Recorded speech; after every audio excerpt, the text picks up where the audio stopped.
صباح الخير. ان شاء الله هعمل معاكم النهارده فطيره البطاطس. انا مش عارفه اقول عليها فطيره ولا بيتزا من كتر جمالها. يعني انتوا زي ما انتوا شايفين كده، اللي يشوفها يقول عليها بيتزا شرقي، لكن هي فطيره سهله جدا بمكونات كلها في البيت. بما اننا دلوقتي في غلاء الاسعار، فدي حاجه سهله جدا في الفطار ومقاديرها كلها موجوده في البيت. عندنا هنا بشر 3 بطاطسات، بيضتين، بشر جزره، بقدونس، معلقه دقيق، نص معلقة صغيرة من البيكنج باودر، والتوابل عندنا ملح وفلفل اسود وكمون وبابريكا، وحطيت كمان موتزاريلا او ميكس جبن.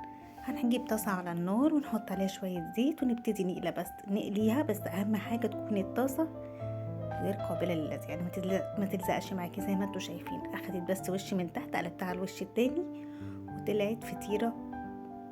مش عارفة فطيرة أو بيتزا، شكلها حلو جدا وطعمها خرافة. جربوها وإن شاء الله تعجبكم. كان معاكم سوسن سليمان.